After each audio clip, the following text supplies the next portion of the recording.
Ok. Bueno, vamos a ir a la palabra. Vamos a ir a la palabra. Dice la palabra del Señor. Lucas capítulo 4 del 16 al 21. Vino a Nazaret donde se había criado y en el día de reposo entró en la sinagoga conforme a su costumbre y se levantó a leer. Se le dio el libro del profeta Isaías. Habiendo abierto el libro, halló el lugar donde estaba escrito: El Espíritu del Señor está sobre mí, por cuanto me ha ungido para dar buenas nuevas a los pobres, me ha enviado a sanar a los quebrantados del corazón, a pregonar libertad a los cautivos, a dar vista a los ciegos, a poner en libertad a los oprimidos y a predicar el año agradable del Señor. Y enrollando el libro, lo dio al ministro y se sentó, y los ojos de todos en la sinagoga estaban fijos en él. Y comenzó entonces a decirles: hoy se ha cumplido esta escritura delante de vosotros. Vamos a dar gracias por la palabra. Señor, gracias por la palabra en esta tarde. Te ruego que nos bendigas y que, Señor, nos hables a nuestros corazones. En el nombre de Jesús, amén. Bueno, hermano, queremos compartir este sermón. Se titula La verdad del cambio de naturaleza en Cristo. O sea, ¿qué significa y qué es el cambio de naturaleza en Cristo? Para nosotros comprender el cambio de naturaleza, para nosotros entender la nueva naturaleza, tenemos primero que comprender la antigua naturaleza. Y yo creo que acá en este pasaje hay cosas muy interesantes porque el Señor Jesús aparece en este pasaje que está en una sinagoga. Ustedes saben que cómo se desarrolla la sinagoga, porque ustedes conocen bien. Ustedes saben que nosotros hablamos de Jairo, que era un principal de la sinagoga. Era la persona que invitaba a las personas. Probablemente, no lo sabemos, alguien conocido de Jesús, que lo conocía, que lo había visto, que sabía que él era un rabí, que era un maestro. Digo, bueno, es positivo que esta semana, cuando nos reunamos en la sinagoga, invitemos a Jesús y que él tenga la lectura y alguna exposición, porque es lo que se hacía y se hace todavía. O sea, se sientan, hay una lectura y después hay una explicación acerca de esa lectura. Entonces, la verdad es que invitaron a Jesús. Encima tocaba leer Isaías. No es que el principal de la sinagoga dijo: no, vamos a leer Isaías. No. El principal lo invitó. El ministro, que es el que se habla que le dio el rollo a Jesús, es una persona que es el encargado de llevar las lecturas de todo el tiempo del año. Y, bueno, tocaba la lectura del el libro de Isaías. Le dio el libro de Isaías y él comenzó a leer. No sé si se dan cuenta que dice la Biblia que todos los ojos estaban sobre Jesús. Claro, porque se suponía que una vez que terminara la lectura, él tenía que dar una explicación. La explicación que dio los escandalizó tanto que se acabó el culto. Como aquí un día se va a acabar el culto rápido. Porque aquí yo voy a tener que decir 4 cositas que muchas veces no queremos decir, pero que hay que decirlas porque el Señor las pone y el Señor las enseña. Y entonces, bueno, se acabará el culto en algún momento. Pero la verdad es que Jesús dijo lo que tenía que decir. Y les dijo la mayor verdad que nosotros podemos conocer en la Biblia. Hoy, la escritura que estamos leyendo se ha cumplido. ¿De qué manera? Sobre mí. Y eso ellos no lo esperaban. Ellos esperaban hoy. Lo primero que hizo Jesús es que no completó el pasaje. Porque si tú vas al libro de Isaías, ese pasaje no termina así. Ese pasaje termina un poquitico más fuerte. Jesús terminó en el momento en que dice: y a proclamar el año agradable del Señor. Porque como esa escritura se estaba cumpliendo con él, entonces en el reloj profético de Dios, en ese momento él estaba proclamando el año agradable del Señor. Pero si tú sigues la lectura en Isaías, tú te das cuenta que él dice, en el libro de Isaías, lo que dice es: y a pregonar el día del juicio, el día malo. Pero ese fragmento él no lo leyó. ¿Por qué? Porque todavía no ha venido por segunda vez a completar esa escritura. Así que hay un intervalo entre esto y lo que Isaías escribió. Ahora estamos en el año agradable del Señor. Entonces imagínense cómo pasó aquello. De pronto se paró a leer. Lo normal era que respetara la lectura de todo el pasaje. No sé si se dan cuenta que es un versículo bastante amplio. Mírenlo ustedes.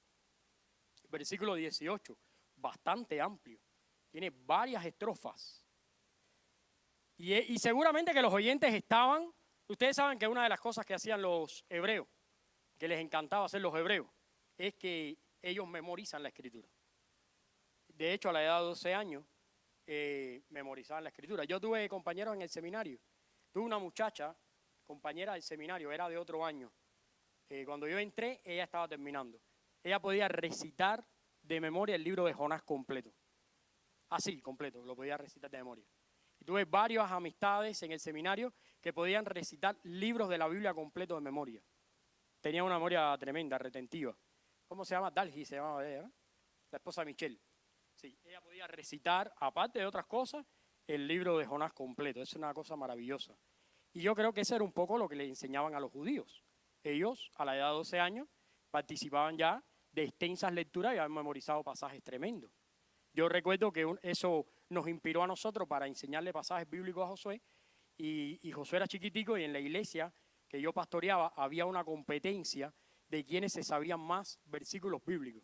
En mi país, generalmente, las personas de la tercera edad son muy lectores, conocen extensos pasajes de la Biblia. Bueno, Josué se paraba y ahí con ellos, ahí en la competencia, y aquello era tremendo. Y él estaba chiquitico, porque todas las noches le enseñábamos, todas las noches. Y es lo que nosotros tenemos que hacer con nuestros hijos. Porque la manera en que la palabra se siembra en sus corazones es trayéndola a la mente, primeramente. Por eso dice que el cambio viene por la renovación ¿de qué? De nuestro entendimiento. Bueno, yo me imagino a aquellas personas que estaban esperando que él terminara completamente el pasaje, de pronto él interrumpe el pasaje, ellos se quedaron medio preocupados y dijeron, este hombre no ha leído bien. Pero pusieron los ojos sobre él, eso significa que estaban bien atentos, como ustedes ahora, a ver lo que va a decir, estaban bien atentos, y en ese punto Jesús entonces dijo, hoy se ha cumplido esta escritura. Y ellos dijeron, wow, eso es muy importante, eso está muy bien, eso es muy profundo. Lo que no le convino a ellos cuando dijo, sobre mí. Ahí entonces ellos se escandalizaron. A partir de ahí Jesús leyó esta escritura, aquello se terminó de una manera inesperada, y la escritura de Isaías, Jesús la utilizó para categorizar, para dar 3 metáforas o 4 metáforas de realmente lo que es una persona sin Cristo. O una persona que tenga rota su relación con Cristo. Porque te quiero decir algo, sorprendentemente, muchas veces las personas que han roto su relación con Jesús viven de una forma extremadamente más llamativa y mal que aquellos que no lo conocen. Es increíble. Es increíble.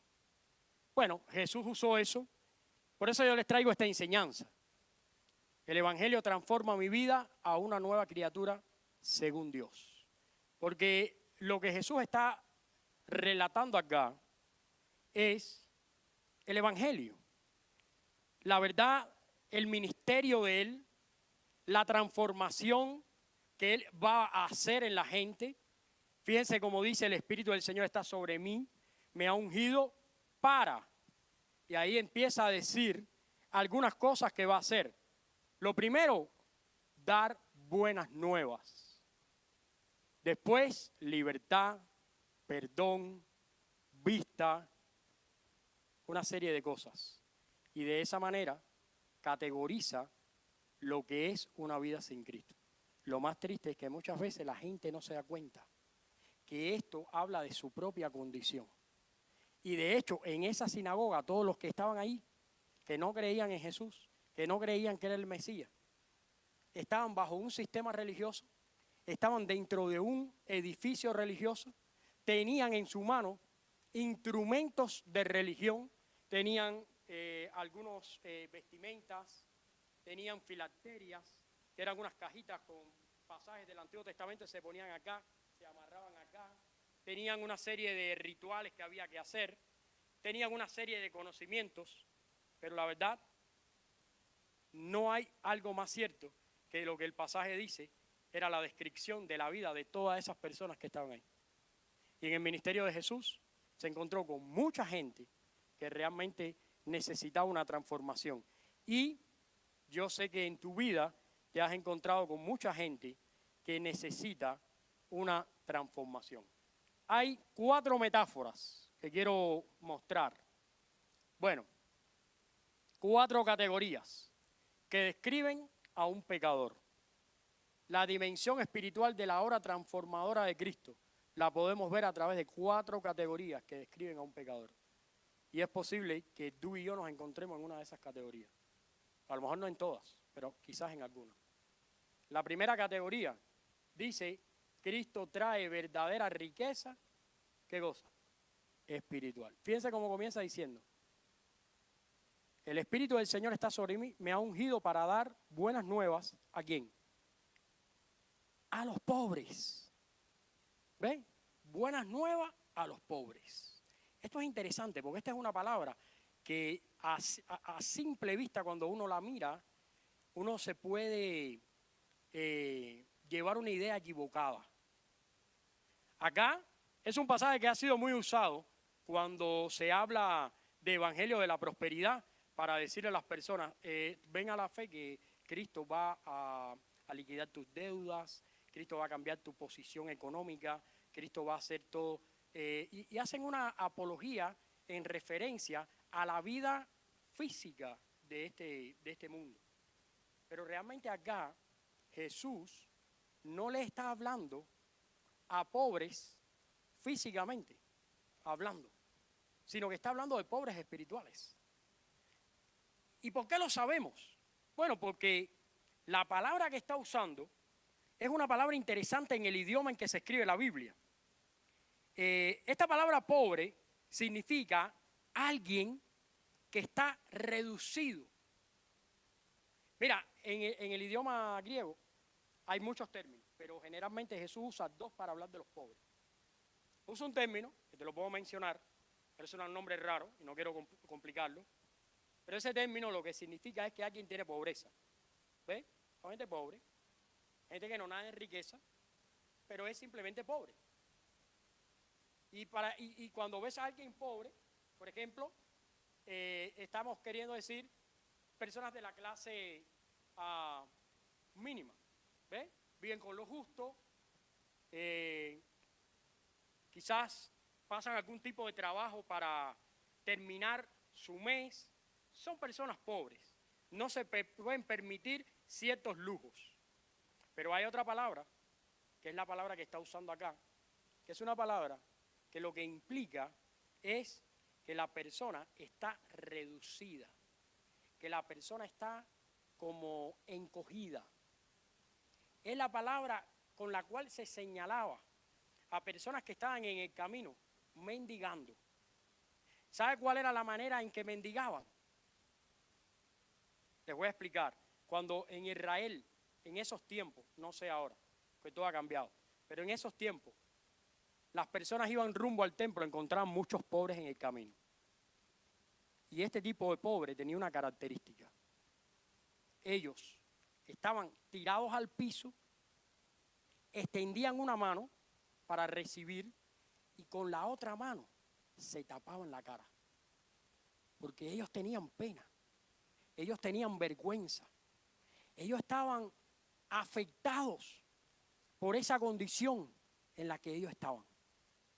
Y Jesús dice en este pasaje, haciendo referencia a Isaías, yo he venido a traer buenas nuevas a los pobres, pero no le he venido a resolver la economía a los que tienen una pobreza económica, sino que yo he venido a visitar el corazón de aquellos que producto del pecado están encogidos, están tristes, están sedientos, están estirando su mano para recibir una misericordia de Dios y que tienen su rostro tapado porque sienten vergüenza.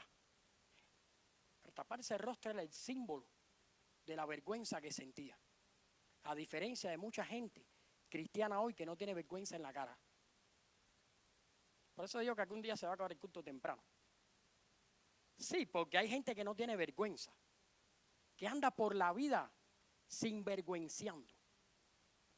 ¿Ve? Entonces, ni le duele su condición espiritual, ni les mortifica su relación con Dios, ni están encogidos pidiendo una limosna, una misericordia de Dios, sino todo lo contrario. Todo lo contrario. Se han etiquetado un nombre, se han etiquetado una posición y desde ese momento están viviendo engañando a los demás. No tengo otras palabras para describir un lugar donde tú llegues y te hablen de que necesitan tu dinero. No tengo una forma de explicar eso. Tengo que explicarlo, que no hay vergüenza, cuando sabemos que en la Biblia no nos enseña eso. No hay palabras para explicar cuando una iglesia, en vez de estar centrada en la palabra, está centrada en el espectáculo. No hay forma de poder explicar eso, si no es con falta de vergüenza. Y te voy a decir, en mi interior, cuando Cristo me confronta, también me siento un poco sin vergüenza. Y es necesario que todos aprendamos a sentirnos así. Que necesitamos eso de Dios. Que la única manera en que Cristo va a visitar nuestro corazón y Cristo va a tratar nuestra vida y realmente el Evangelio va a ser buenas nuevas es cuando yo comprenda mi verdadera condición espiritual, para poder entonces a partir de ahí disfrutar la riqueza espiritual que hay en Cristo. A mucha gente le aburre la vida cristiana y yo lo entiendo, porque la vida cristiana sin Cristo es aburrida. Porque no pasa de ser un tiempo que ya estás aquí, incluso escuchándome a mí, que la verdad no tiene mucho sentido. Sí, porque nada pueden hacer mis palabras si no tienes el Espíritu de Dios. Entonces, yo puedo comprender cuando la gente se aburre en la iglesia. Yo puedo comprender cuando la gente dice, no, ¿para qué voy a ir a la iglesia? Pero claro, ¿para qué vas a venir si no tienes el Espíritu de Dios? Pero tenías que pensar que necesitas, lo voy a decir en salvadoreño, tendrás que pensar vos que necesitas el Espíritu de Dios. ¿Sí o no? ¿Cómo dice Jesús? El argentino, no, así me dice Gabriel.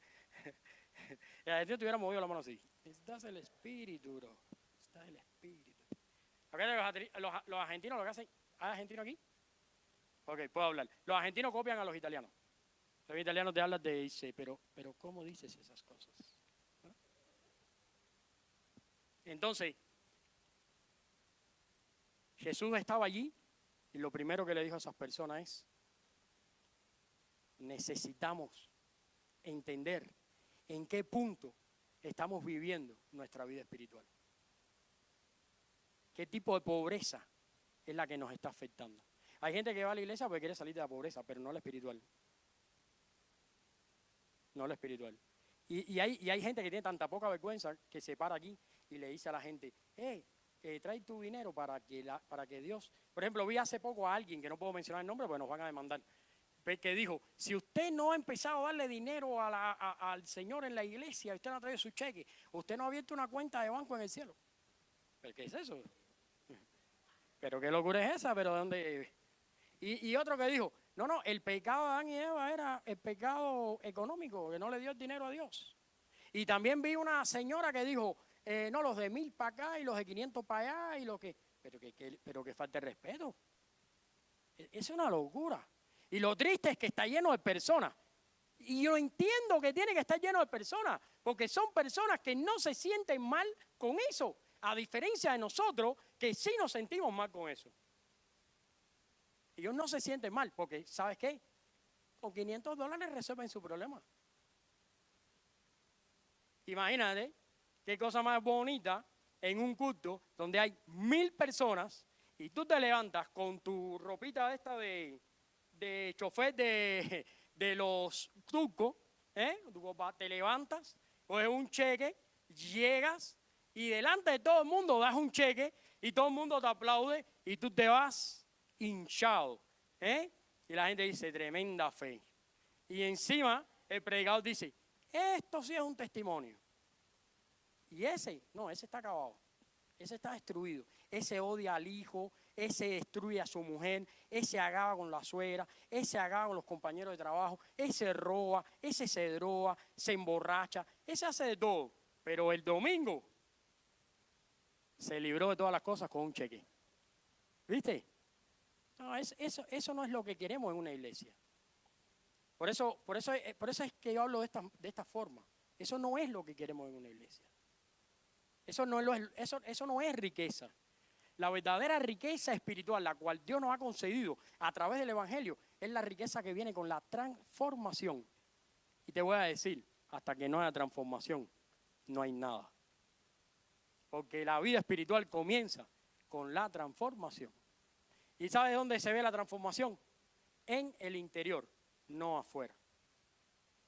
Porque el afuera es fácil tras ser transformado. Mañana yo vengo y me visto de otra cosa aquí. Y así, no, es adentro. Esa es la transformación del espíritu. Hay una segunda categoría que la Biblia nos enseña. Esta es una categoría donde también está el creyente o aquel que no conoce a Dios y también el creyente en algunas ocasiones. Dice el verso, para que ustedes lo lean, me ha ungido para dar buenas nuevas a los pobres, me ha enviado a sanar, ¿a quiénes? A los quebrantados del corazón. Bueno, también dice a pregonar libertad a los cautivos. Bueno, el retrato acá, fíjense para que ustedes vean, el retrato acá es de un prisionero. ¿Se dan cuenta? Vino a dar libertad y vino a sanar a los quebrantados. Bueno,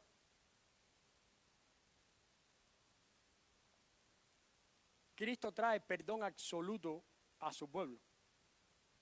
El perdón que Cristo trae a nuestras vidas es un perdón que no podemos conseguir en ningún otro lugar. Las buenas nuevas que habla el texto son las buenas nuevas del que ha venido, que es el Mesías, y ha proclamado la libertad. Y esta palabra es interesante porque la palabra en el idioma original significa perdón. Porque muchas veces hemos interpretado mal y hemos dicho, Él vino a traernos libertad. Y pensamos y confundimos la libertad con el libertinaje.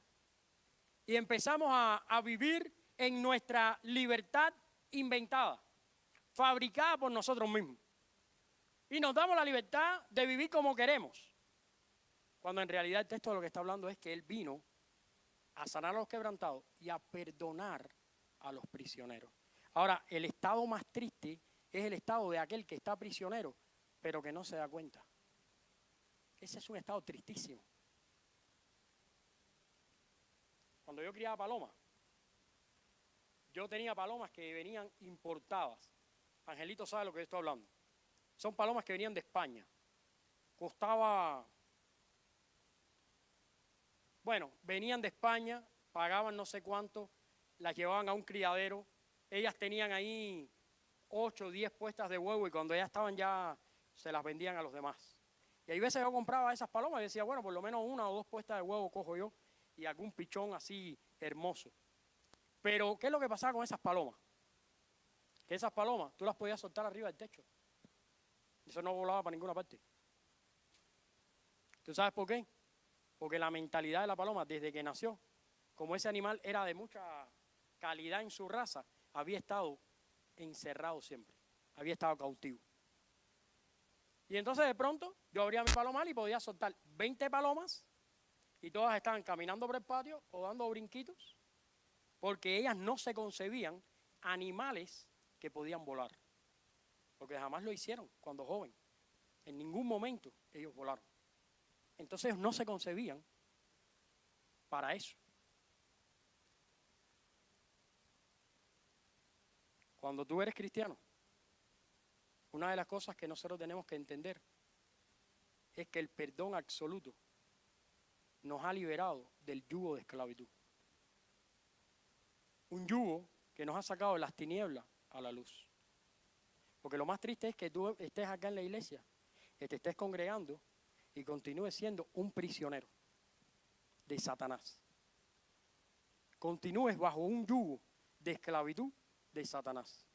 Satanás es tan malo que mete tu vida en una esclavitud de tal forma que tú mismo no tienes control sobre tu vida. Lo más triste, que muchas veces nosotros queremos dirigir la vida de los demás. Pero ¿cómo vamos a dirigir la vida de los demás? Si usted no se puede dirigir ni a sí mismo. A ver, un día yo pensé y me miré al espejo y dije, 315 libras. ¿Pero de qué estoy hablando yo? Si es que no tengo control. ¿Aquí qué pasa? ¿Que exploto como un globo un día? ¿O es que yo puedo tener la voluntad propia de decir, se acabó, mañana va a pensar diferente y se acabó esto? Bueno, la verdad es que solo no lo podía hacer. Estaban los dulces, estaba el arroz. Yo soy cubano. Una de las cosas que al cubano no le puede faltar es el arroz. Entonces tuve que recurrir al Señor y decir, Señor, ayúdame a mí a cambiar todo esto, a recuperar el control de mi vida. Es posible que tú necesites en este día pedirle a Dios recuperar el control de tu vida, porque a lo mejor tú no tienes control de tu vida. Hay mujeres que son tan inseguras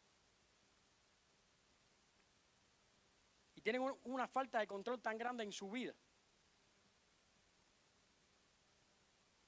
que ni se dejan dirigir ni pueden aportar. Y hay hombres que tienen una falta de control tan grande en su vida que en vez de bendecir a su familia, maldicen a su familia. Y empiezan a sembrar abusos, maldiciones dentro de su casa. Yo, por ejemplo, cuando voy a buscar a mis hijos a la escuela, ya no, porque ya Josué anda con su carro y va a la escuela y viene, y ya yo no me tengo ni que levantar temprano, pero todavía con Maday yo lo llevo, a Maday. Y yo me quedo escandalizado cuando se abre una puerta y lo primero que sale, yo pienso que va a salir un niño, lo primero que sale es el humo de la marihuana. Y después sale el niño. Oye, para mí es un milagro que esos niños vayan caminando. Porque lo que hay adentro es una atmósfera que se está acabando. Y yo digo, ¿cómo estas personas pueden tratar de dirigir la vida de los demás si ellos mismos no tienen control de su vida? El perdón que Cristo ha traído a nuestra vida nos da la posibilidad de que Cristo controle nuestras vidas. Porque déjame decirte algo. El diablo nos engaña y nos hace creer que a Cristo no lo necesitamos, que nosotros podemos tener el control, que nosotros lo podemos hacer, que nosotros podemos dirigirlo. Pero ¿sabes qué? Cada vez que tomes las riendas del asunto y tomes el timón en tus manos, vas a darle la dirección de la caída y del barranco. Una y otra vez va a ser así. Hasta que Cristo tome el control de tu vida. Y entonces Él ponga un nuevo rumbo a través del perdón que otorga. Quiero leerte algo que escribí. Dice, no hay nada que probablemente sea tan verdad acerca de los pecadores hoy en día. Es que los pecadores piensan que son libres. Ellos, de hecho, ven al cristianismo, mira esto, como un sistema de esclavitud. Mira esto, no, esto a mí me vuela la cabeza esto. Ahora sí yo me quedo loco.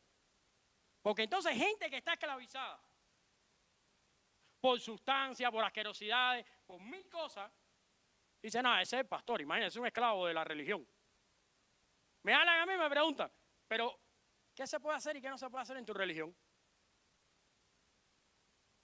¿De qué tú hablas, hijo? A lo mejor yo me divierto más que tú. Porque a lo mejor empezamos una fiesta a divertirnos y a las 4 de la mañana tú estás muerto y yo me sigo divirtiendo. ¿De qué estás hablando? Pero fíjate lo que es la mentalidad de Satanás, que ha cambiado el orden de las cosas de tal manera que ahora nosotros a lo bueno, ¿qué le decimos?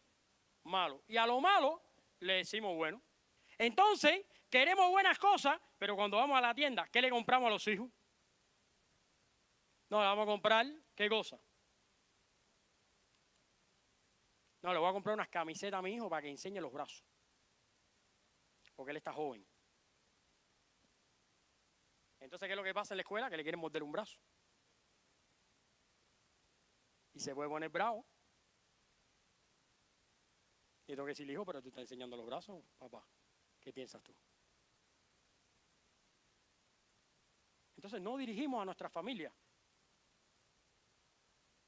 Porque la dirigimos bajo preceptos de esclavitud. ¿Sabes por qué? Porque yo soy esclavo. Porque estoy en esclavitud. Es necesario que nosotros acabemos de entender qué significa el perdón de nuestras vidas. Gracias, brother. Te lo agradezco. Las buenas nuevas. Gracias. El Evangelio, las buenas nuevas, que trae perdón para nuestra vida, afecta a todas las áreas de nuestra vida. Pero comienza con una conversión. Comienza con un cambio. ¿Sabes cuál es la palabra aquí principal en este pasaje? Quiero que leas el pasaje. Me ha enviado a sanar a quienes quebrantados. ¿Tú sabes lo que significa quebrantado? En el idioma original significa roto, partido, sin posibilidad. ¿Tú sabes por qué muchas veces la gente se divorcia y no le funciona más nada en la vida? ¿Por qué?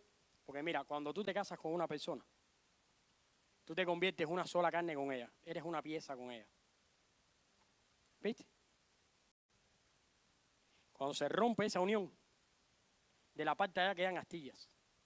Y de la parte de acá quedan astillas también. Cada vez que tú cojas esa pieza llena de astillas y la trates de insertar en la vida de otra pieza llena de astillas, va a haber mucho dolor.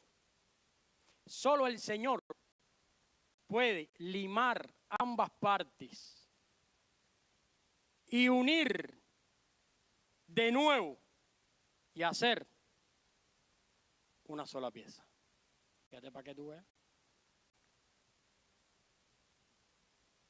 Maidita me dice cuando se enferma, si me muero no te busques otra mujer. Le digo, no, chica, no te preocupes, que me voy a buscar una. ¿Quién me va a aguantar a mí? Y yo pienso que ella también dice, bueno, me voy a quedar viuda. Y voy a, ¿cómo es? Me voy a quedar sola. Bueno, yo por si acaso me cuido. Por si acaso bajé de peso.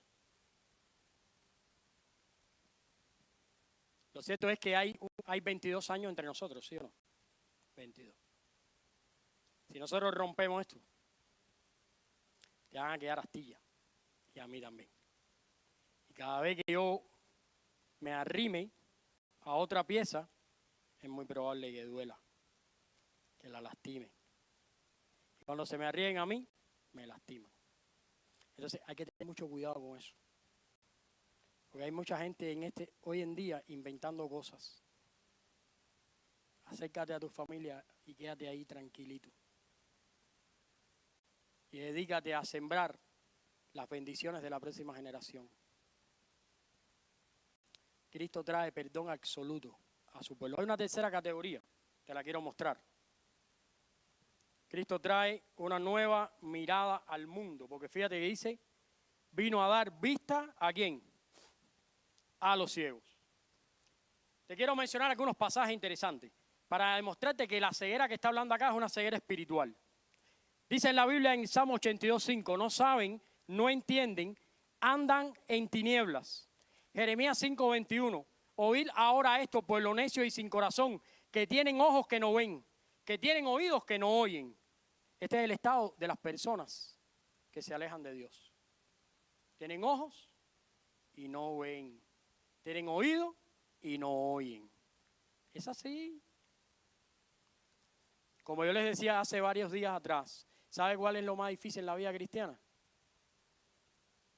Perdonar. ¿Sabes por qué? Porque es lo único que no se puede plagiar en la vida cristiana. En la vida cristiana yo puedo hacerme el que oro. Yo puedo hacerme cristiano orando, cantando, andando con una Biblia. Me puedo aprender 4 o 5 versículos bíblicos.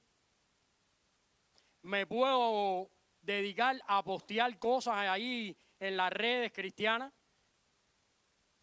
Yo, por ejemplo, que hay veces estoy en las redes, veo gente que postea cositas ahí en las redes. Lo único que no se puede plagiar es el perdón. Por eso Cristo habló tanto de eso.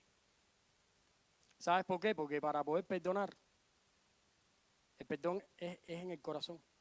Es que precisamente la obra completa de Cristo está basada en el perdón. Porque tú puedes simular que me perdonaste, pero va a salir. Va a salir. En cuanto yo me mueva, ¡puf! Va a salir. Y va a salir con la furia acumulada. Y para ser cristiano, tienes que perdonar. Pero para perdonar, no puedes hacerlo por tu propia fuerza. Porque tu naturaleza no quiere perdonar. Porque tu mente cree que el perdón no es lógico. Y es real que no es lógico. Porque el perdón tuvo un costo. La lógica era que Adán y Eva hubieran obedecido a Dios. La lógica hubiera sido que no hubiera existido el pecado. Pero el perdón no es lógico. ¿Por qué? Porque la paga del pecado es la muerte. El perdón es sobrenatural cuando es real. Y la única manera que tú lo puedes dar es habiéndolo recibido. Y del único que tú vas a recibir perdón es de Dios. Y el único perdón de calidad que tú le puedes dar a una persona es el perdón que viene de Dios. Y si Dios no está en tu corazón, no hay perdón. No es real. Hay bonanza. ¿Viste la calle? Se llama bonanza. Eso es lo que hay. Al ratito, cuando las cosas se vuelvan a complicar, cuando la vuelva la carne a pedir para sus necesidades, va a salir si realmente hay perdón o no. Esa es la realidad. ¿Por qué? Porque se necesita a Cristo para perdonar. Por eso, dice la palabra, que Él vino a dar vista a los ciegos. Una persona que no ve a Cristo está ciego. Está ciego espiritualmente. Mira, dice Isaías 42:7, para que abran los ojos de los ciegos, así como para sacar a los prisioneros de la prisión. Y Juan 8:12 dice, yo soy la luz del mundo, el que me sigue no andará en tinieblas, sino que tendrá luz de vida. Y dice además la Biblia que el diablo cegó el entendimiento de hoy de la gente para que no puedan ver a Cristo. Por eso necesitamos a Cristo en la ecuación. Efesios 5:8 dice, en otro tiempo éramos tinieblas, pero ahora somos luz en el Señor. Y 2 Corintios 4:6 dice, Dios mandó de las tinieblas que te resplandeciera la luz. Y Colosenses 1:13 dice, el cual nos ha liberado de la potestad de las tinieblas. La luz brilla en el corazón de aquel que se encuentra con el Mesías. Esa es la verdad. Así que si hoy tú eres parte de un núcleo familiar, perdona. Lo primero que tienen que hacer todos es buscar a Cristo. Recibir el perdón de Él. Rogarle el perdón de Él. Y después darse el perdón los unos a los otros. Y la única manera de darse el perdón es como hizo Dios. No tomando en cuenta el pecado. Bueno, ya tenemos los jóvenes acá. Lo último que queremos hablar. Cristo trae liberación definitiva del pecado. Porque dice, ha venido a dar vista a los ciegos y poner en libertad a los oprimidos. Nuevamente la palabra que se usa es un poco diferente a lo que nosotros entendemos. La idea es de alguien que está prisionero, abrumado por el dolor. El Mesías ha venido a liberarnos de las cargas. Alguien que está abrumado por algún tipo de problema. Y el único que puede ponerle solución es el Señor Jesús. Por eso, lo último que queremos aprender en esta tarde es que Cristo trae liberación definitiva del pecado. ¿Sabes qué significa? Significa que puedes pecar. Significa que probablemente te equivoques y peques, pero no vas a ser un esclavo del pecado, que le vas a pedir perdón a Dios. Porque el Espíritu Santo en tu corazón te va a decir, está mal lo que estás haciendo. Está incorrecto. Hay gente que no tiene freno en la vida. ¿Sabes por qué? Porque no tiene al Espíritu Santo. Y tú le puedes decir lo que quieras, pero no va a frenar, porque no tiene quien lo frene. Por eso hay gente joven en la calle. Por eso la gente comienza en este país y empieza a tener una vida, se empieza a ir por un camino que no le agrada a Dios. ¿Y cómo termina?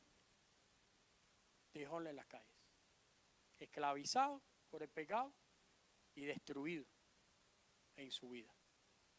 Para que todas esas cosas cambien, necesitamos a Cristo. Quiero terminar diciendo, entender el Evangelio es no solo comprender todas las declaraciones que hemos dicho, es también vivir estas declaraciones. Entender el Evangelio es vivir el fruto del Espíritu Santo odiando el pecado, dando toda la gloria y alabanza a Dios por su gracia. Porque, hermanos, eso es realmente la nueva naturaleza en nuestras vidas. Y quiero terminar con la enseñanza. El Evangelio transforma mi vida en una nueva criatura. Y tú te puedes ir hoy de este lugar siendo una nueva criatura. Tú puedes ser una nueva persona. Tú puedes ser una persona distinta, pero te tienes que encontrar con Dios. No te puede bastar encontrarte conmigo. No te puede bastar con el tiempo en la iglesia. Te tienes que encontrar con Dios. Y después de eso, entonces, las cosas van a cambiar. Espero que haya sido de bendición esta meditación. Verdad que es un poquito larga, pero queremos orar para terminar, porque queremos compartir la cena todos juntos. Oremos. Padre, gracias te damos en esta tarde por este pasaje que nos habla de la categoría, las realidades de una persona sin Cristo. De alguien que ha roto su relación con Dios o alguien que todavía no lo conoce. Señor, te ruego que nos ayudes a vivir para tu gloria. Y que el Evangelio haga la obra en nuestras vidas. En el nombre de Cristo Jesús. Amén.